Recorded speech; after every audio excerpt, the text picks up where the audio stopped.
नमस्कार दोस्तों, decode exam में आप सभी का स्वागत है। कैसे हैं आप सभी लोग? आई होप आप सभी लोग अच्छे होंगे और अपनी पढ़ाई को बढ़िया तरीके से कर रहे होंगे। देखिए, एक अच्छी खबर आप लोग के लिए है। अच्छी खबर यह है कि डिकोड एग्जाम की तरफ से हम लोग आपको जो है कुछ सीरीज स्टार्ट कर रहे हैं जो कि फ्री ऑफ कॉस्ट है। और ये सीरीज क्या है? दरअसल करंट अफेयर्स की है। किस प्रकार के करंट अफेयर्स की? बर्निंग करंट अफेयर्स की, यानी कि जो ज्वलंत मुद्दे जो है चल रहे होंगे उन पर जो है हम लोग बनाएंगे लेक्चर और वो आप लोग को प्रोवाइड कराएंगे फ्री ऑफ कॉस्ट। इसका फायदा दरअसल क्या होगा कि आपको प्री और प्लस मेंस दोनों में जो है आपको इसका फायदा मिलेगा। यानी कि जो भी टॉपिक चर्चा में चल रहे होंगे उन चर्चा में चल रहे टॉपिक से आपके प्रारंभिक परीक्षा और मुख्य परीक्षा में किस प्रकार के प्रश्न संभावित हो सकते हैं, ये हम लोग डिटेल्स में जानेंगे। आज का हमारा टॉपिक जो है वो क्या है? वो है हमारा टॉपिक आपका जो है मानव विकास रिपोर्ट, जो है अभी हाल ही में जो है जारी की गई है। मानव विकास रिपोर्ट जारी करने के साथ ही इसमें एसडीआई रैंकिंग जो है जारी की गई है और इसमें जो है भारत के रैंक को बताया गया है। आपको मैं बता दूं कि ये टॉपिक जो है आपके न सिर्फ प्री परीक्षा के लिए यानी कि प्रारंभिक परीक्षा के लिए महत्वपूर्ण है, बल्कि ये टॉपिक आपका मुख्य परीक्षा के लिए भी महत्वपूर्ण है।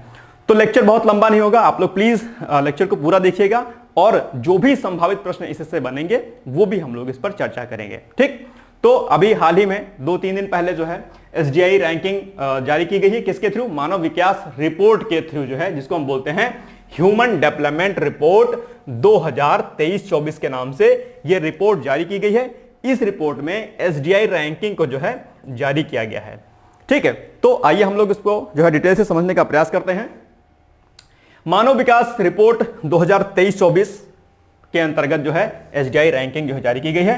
अब एसडीआई रैंकिंग में हम दरअसल इसको भारत के परिप्रेक्ष्य से समझने का प्रयास करेंगे कि भारत के परिप्रेक्ष्य में ये रिपोर्ट जो है आपकी कितनी महत्वपूर्ण है, भारत की स्थिति क्या है और भारत की स्थिति जो सुधरी है या खराब हुई है, क्या हुई है, इस पर क्या क्या चीजें बन सकती हैं आगे। आइए हम लोग इस पर चर्चा करते हैं। सबसे पहले ये जो रिपोर्ट जारी की गई है वो किस के द्वारा जारी की गई है, यह प्रश्न अपने आप में बनता है। तो प्रश्न बनेगा इस पर कि मानव विकास रिपोर्ट 2023-24 को किसने जारी किया है? तो ये जो जारी करने वाला जो संस्था है वो कौन है? यूएनडीपी। यूएनडीपी को क्या बोलते हैं? United Nation Development Programme. ठीक है, कभी कभी इसका फुल फॉर्म भी पूछ लेता है, तो ध्यान रखिएगा। तो जारी करता कौन है? यूएनडीपी है, ध्यान रखिएगा। इसके अलावा ये जो रिपोर्ट जो जारी की जाती है यानी कि जो एसडीआई रैंकिंग जो जारी की जाती है, ये दरअसल आपका जारी करने का वर्ष कब से है? तो ये वर्ष है 1990 से। यानी कि रैंकिंग जो है एसडीआई रैंकिंग वर्ष 1990 से जारी की जाती है। यह पॉइंट आपको दरअसल पता होना चाहिए। साथ ही साथ में एक महत्वपूर्ण प्रश्न आपकी यूपी पीसीएस में पूछा जाता है कि एसडीआई रैंकिंग को बनाने वाले यानी कि इसके पीछे जो है कौन व्यक्ति हैं? तो ये पाकिस्तानी अर्थशास्त्री थे। एक नाम क्या है उनका? महबूब उल हक द्वारा विकसित किया गया था। क्या विकसित किया गया था? SDI ranking. तो प्रश्न आपसे सीधे पूछ लेगा कि एसडीआई रैंकिंग को जो है किसने बनाया था? आप तुरंत उत्तर देंगे इसमें जो है पाकिस्तानी अर्थशास्त्री महबूब उल हक। कई बार आपकी परीक्षा में प्रश्न यहां से बने हैं, ध्यान रख लीजिएगा इस वाले पॉइंट को। ठीक, इसके अलावा जो रिपोर्ट जारी की गई है उसकी थीम कुछ होती है। कोई भी रिपोर्ट जारी की जाती है, कोई भी चीज ऐसी होती है, उसकी थीम बहुत इंपॉर्टेंट होती है। प्री के लिए ये चीज आप लोग ध्यान रखिएगा कि जब आप किसी भी रिपोर्ट को पढ़ें तो उस रिपोर्ट के बारे में जो उसका शीर्षक यानी कि उसकी थीम होती है वो हमें पता होनी चाहिए। दूसरे कंटेक्स्ट में अगर हम लोग जाएं तो जो दिवस होते हैं उनकी थीम भी बहुत महत्वपूर्ण होती है। फिलहाल हम लोग रिपोर्ट पर चर्चा कर रहे हैं, तो इस रिपोर्ट की चर्चा करते समय अगर हम लोग इसके शीर्षक की बात करें यानी कि हम लोग इसके थीम की अगर बात करें तो थीम आपके लिए बहुत महत्वपूर्ण है। महत्वपूर्ण इसलिए है क्योंकि इस समय जो यूपी पीसीएस और जो यूपीएससी में जो प्रश्नों की प्रकृति है, जो उसका नेचर है, वो क्या हो रहा है? बहुत ज्यादा जो है अप्लाइड किस्म का कह लीजिए या डायनामिक बोल लीजिए, वो अलग अलग प्रकार से आपसे प्रश्नों को पूछ रहा है जो कि अप्रत्यक्ष रूप से होता है, जहां पर आपकी नजर नहीं जाती है, जिसको आप लोग जो है छोड़ देते हैं। ठीक, तो शीर्षक की अगर हम लोग बात करें तो शीर्षक इसका है breaking the gridlock reimagining cooperation in a polarized world. इसको आप लोग नोट डाउन कर लीजिए कॉपी में। हो सकता है कि आपसे परीक्षा में प्रश्न यहां से पूछ लें। ठीक, अब अगर हम लोग रिपोर्ट के बारे में अगर जाते हैं बैकग्राउंड के बारे में, तो वर्ष 2022 और 21 के दौरान एसडीआई में भारी गिरावट देखी गई थी। रीजन क्या था इसका? रीजन एक मुख्य था कोविड जैसी महामारी जो है वैश्विक पटल पर उभर के आई थी और उसमें बहुत सारी चीजें थी जहां पर आर्थिक स्थिति जो है बहुत ही डाउन हो गई थी। कई अन्य सारे जो है कारक थे इसमें प्रभावी हो गए थे, जिसकी वजह से एसडीआई रैंकिंग में जो है गिरावट देखी गई थी और कई सारे मुद्दे इसमें शामिल थे। फिलहाल एक बड़ा कारण जो है कोविड था। इसके बीच में यूक्रेन रशिया युद्ध भी आप लोगों ने सुना होगा, वो सारे कारण भी इसमें जो है मौजूद थे। वर्ष 2020-21 के दौरान एसडीआई में भारी गिरावट देखी गई, ये जो है कारण आपको याद रखना है। ठीक है, आगे हम लोग बढ़ते हैं। अब ये जो सबसे महत्वपूर्ण पॉइंट है हमारा, यहीं से आपको प्रश्न जो है मिलेगा सबसे इंपॉर्टेंट। अगर आप विगत वर्षों के प्रश्न पत्र पर नजर दौड़ाएंगे तो सीधे सीधे जो है एसडीआई रैंकिंग पूछ लिया है। किसकी पूछ लिया है? भारत की पूछ लिया है, या फिर प्रथम स्थान पर कौन है इसके बारे में भी पूछ लिया है। ठीक, तो वर्ष 2021 की अगर हम लोग बात करें तो एसडीआई रैंकिंग जो है 135 थी, ध्यान रखिएगा। और अभी के लिए जो आपके लिए इंपॉर्टेंट है, यानी कि जो 2022 का जो आधार माना गया है, 2022 के रैंकिंग के अकॉर्डिंग अभी भारत की स्थिति कितनी है? 134 है, यानी कि 134 है। कितने देशों की सूची में? 193 देशों की सूची में जो है कितनी है? 134 है।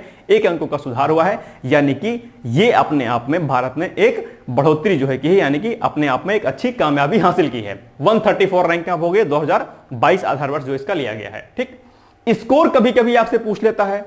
अब आपको अगर कोई नहीं बताता है कि आपको स्कोर भी याद करना होगा तो आप स्कोर वाले पॉइंट को इसको छोड़ देंगे, आप यहां पर इसको आप प्रिपेयर नहीं करेंगे और प्रश्न आपसे जो है कूट में बना लेंगे, क्योंकि आपने देखा होगा कि इस समय प्रश्न जो है कूट में पूछ लेता है कि बताइए 1 और 2 सही है या 2 और 3 सही है। और अगर आपको प्रश्नों से संबंधित डिटेल्स जानकारी अगर आपको नहीं होगी तो आप उस प्रश्न को नहीं कर पाएंगे। इसलिए जितने भी डायमेंशंस किसी भी टॉपिक के होते हैं वो हमें सभी पता होना चाहिए। ये चीज आप लोग जो है ध्यान से समझने का प्रयास करिएगा यदि आपको प्री परीक्षा के साथ मुख्य परीक्षा को निकालना है तो, क्योंकि यही सारे पॉइंट जो है आपको मुख्य परीक्षा में लिखने होते हैं, तो सारे डायमेंशंस को आपको पता होना चाहिए। ठीक, तो स्कोर दरअसल इस बार क्या है वर्ष 2022 में 0.644। ठीक है, पॉइंट्स ये जो है स्कोर आप लोग इसको नोट डाउन कर लीजिएगा।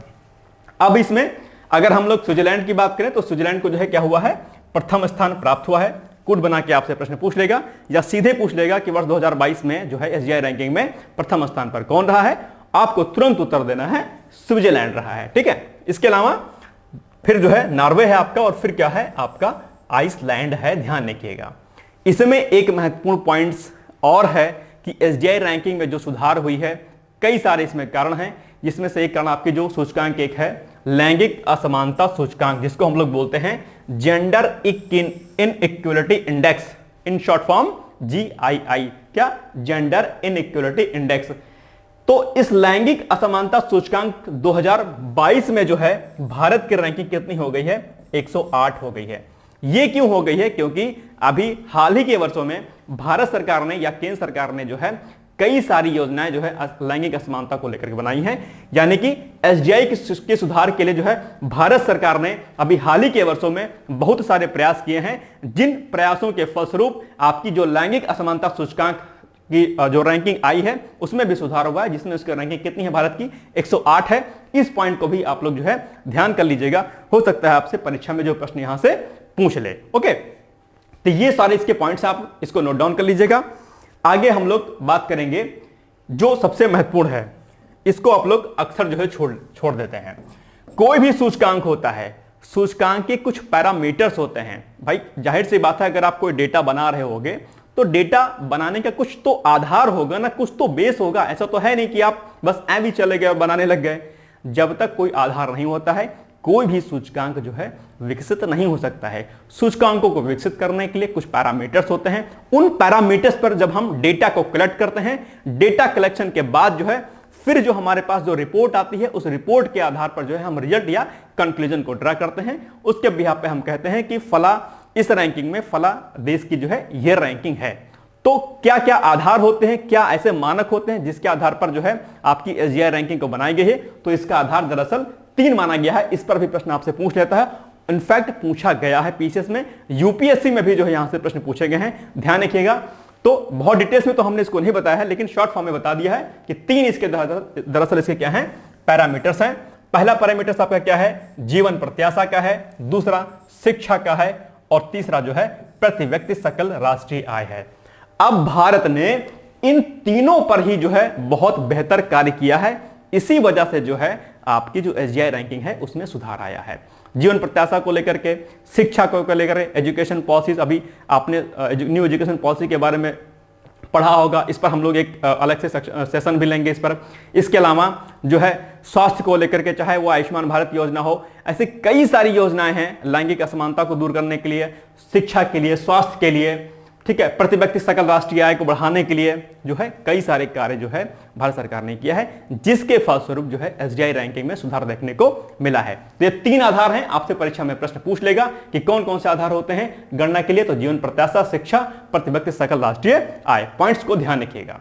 ठीक, अब हम लोग ने थोड़ा सा यूएनडीपी के बारे में पढ़ा कि रिपोर्ट कौन जारी करता है, यूएनडीपी यानी कि यूनाइटेड नेशन डेवलपमेंट प्रोग्राम। तो यूएनडीपी के बारे में अगर हम लोग बात करें तो इसका मुख्यालय कहां पर है, पूछ लेगा।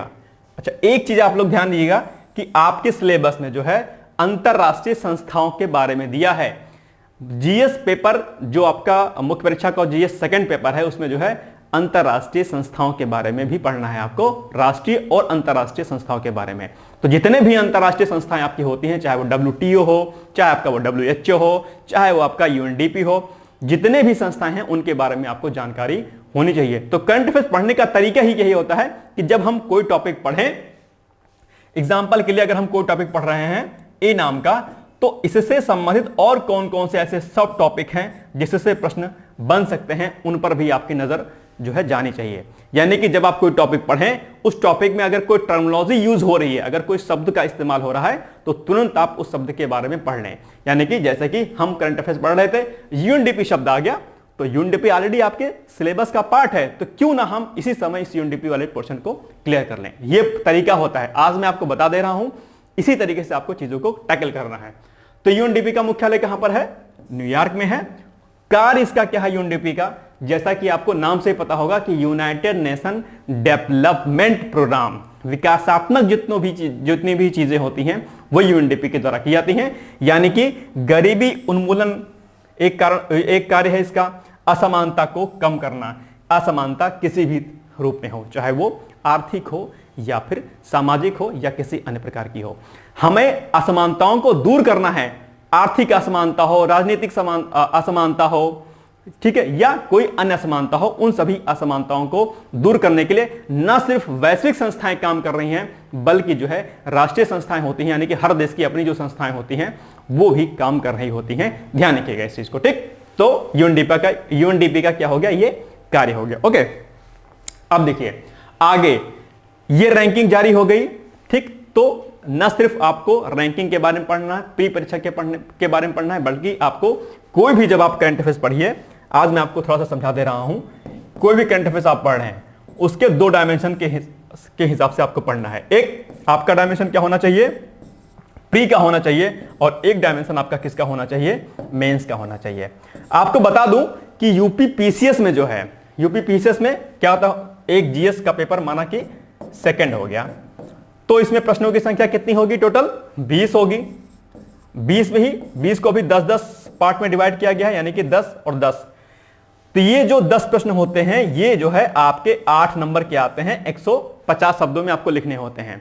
ये 150 शब्द आपको प्री की तैयारी करते समय ही प्रिपेयर हो जाएंगे। मोस्टली टॉपिक्स आपके, अगर आप एसजीआई रैंकिंग को पढ़ रहे हैं तो एसजीआई रैंकिंग को आपने डिटेल्स में पढ़ लिया तो यकीन मानिएगा कि आपका टॉपिक जो है मेंस का भी क्लियर हो जाएगा। ग्लोबल वार्मिंग अगर आप प्री में पढ़ रहे हो तो ग्लोबल वार्मिंग अगर 7-8-10 पॉइंट अगर आपको प्री पढ़ते समय याद है तो यही क्या ये जो आपका ग्लोबल वार्मिंग है, इसी से संबंधित आपकी परीक्षा में प्रश्न जो है मुख्य परीक्षा में पूछेगा। और अगर आपने प्री परीक्षा की तैयारी बढ़िया से की होगी, करंट की तैयारी बढ़िया से की होगी, तो आप मुख्य परीक्षा में कम से कम ये जो 8 नंबर वाले प्रश्न जो 10 आते हैं मुख्य परीक्षा में, वो आप आसानी से टैकल कर ले जाएंगे। तो ये मेरी बात को ध्यान रखिएगा, यानी कि आपको इस तरीके से पढ़ना है कि न सिर्फ आपकी प्री परीक्षा की तैयारी हो, बल्कि साथ ही साथ में आपकी जो है तैयारी किसकी हो, मुख्य परीक्षा की हो। ठीक, तो एसजीआई रैंकिंग को हमने पढ़ लिया। अब आपको दिमाग लगाना है, अब आपको कोशिश करनी है कि क्या संभावित प्रश्न इससे बन सकते हैं। तो पहला प्रश्न तो आपसे यही बन जाएगा सिंपल सा कि एसजीआई रैंकिंग में भारत की स्थिति क्या है,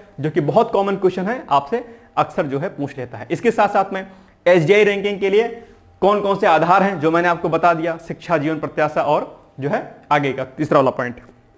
ये देखिए, प्रति व्यक्ति सकल राष्ट्रीय आय। तो ये 3 पॉइंट तो ये हो गए, यहां से प्रश्न बन जाएगा। इसके अलावा जो है इस 2022 की रिपोर्ट में क्या कहा गया है, कितनी रैंकिंग कही गई है, 134 कही गई है। लेकिन अक्सर क्या होता है, यूपीएससी या स्टेट पीसीएस आपको फंसाने के लिए जो है विगत वर्षों की जो रैंकिंग होती है वहां सभी प्रश्न पूछ लेता है। तो ना सिर्फ आपको जो करंट में, जो वर्तमान में जो रिपोर्ट आई है उसके बारे में पढ़ना है, बल्कि विगत वर्षों के बारे में भी जो रिपोर्ट आई है, मतलब जो विगत वर्षों का जो डेटा है उसको भी आपको प्रिपेयर कर लेना है। तो 2021 में क्या रैंकिंग थी यह भी आपको पता होना चाहिए। ठीक है, आगे क्या क्या और प्रश्न बन सकते हैं ये मैंने आपको यहां पर लिखिए बता ही दिया कि प्रथम स्थान, सेकंड स्थान पर ही पूछ सकता है, और लैंगिक असमानता सूचकांक में भी भारत की स्थिति पूछ सकता है आपको, तो ये ध्यान रखिएगा। ठीक, तो प्रश्न एसडीआई रैंकिंग का बन गया। मुख्य परीक्षा की अगर हम बात करें कि मुख्य परीक्षा में प्रश्न क्या बनेगा, तो एसडीआई में सुधार के लिए, यानी कि ह्यूमन डेवलपमेंट इंडेक्स रिपोर्ट जो आई है उसमें सुधार के लिए भारत के प्रयासों की जो है सराहना कीजिए, या फिर यूं पूछ लेगा कि भारत सरकार द्वारा क्या क्या प्रयास किए गए हैं एसडीआई की सुधार के लिए, एसडीआई रैंकिंग में जो सुधार आया है। तो आप भारत सरकार की जो भी योजनाएं, शिक्षा से, स्वास्थ्य से और जीवन प्रत्याशा से रिलेटेड जो भी योजनाएं होंगी, उन सारी योजनाओं के बारे में आप लिखेंगे। 2-2 पॉइंट, 3-3 पॉइंट आप लिखेंगे, फ्लो डायग्राम के फॉर्म में आप अपने आंसर को लिखेंगे और आपका उत्तर जो है सही जाएगा, और बेहतर ढंग से आप अपने मेंस को जो है टैकल करते हुए इसको क्वालिफाई कर ले जाएंगे। ठीक है, तो ये कुछ तरीके हो गए कि जिस तरीके से आपको पढ़ाई करनी है। तो जब भी कोई टॉपिक पढ़ें तो उसी से संबंधित प्री परीक्षा में बनने वाले प्रश्न और मुख्य परीक्षा में पूछने वाले प्रश्नों पर भी जो है आपको चर्चा करनी है। तो ये हो गया आज का टॉपिक, और इसी तरीके से हम लोग जो है जो भी करंट अफेयर्स चर्चा में रहेंगे, आगे हम लोग जो है इलेक्टोरल बॉन्ड पे भी चर्चा करेंगे, सीएए पर भी चर्चा करेंगे। जो भी मुद्दे हैं जो न सिर्फ आपके प्री के पॉइंट ऑफ व्यू से इंपॉर्टेंट है, जो कि आपके मुख्य परीक्षा के लिए भी इंपॉर्टेंट है, उन सभी मुद्दों पर हम लोग जो है एक एक 2-2 दिन पर जो है टॉपिक लाएंगे और उस पर हम लोग डिटेल्स में डिस्कस किया करेंगे, जिसका कोई चार्ज नहीं है, फ्री ऑफ कॉस्ट है। आप लोग डिकोड एग्जाम के माध्यम से इस सीरीज को जो है प्रॉपर तरीके से डेली देख सकते हैं। ठीक है, तो ये आज हमारा टॉपिक था। कल मिलते हैं हम लोग, या परसों मिलते हैं एक नए टॉपिक के साथ। तब तक आप लोग पढ़ते रहिए, मस्त रहिए, व्यस्त रहिए। बहुत सारी शुभकामनाएं हैं। All the best. Thank you so much.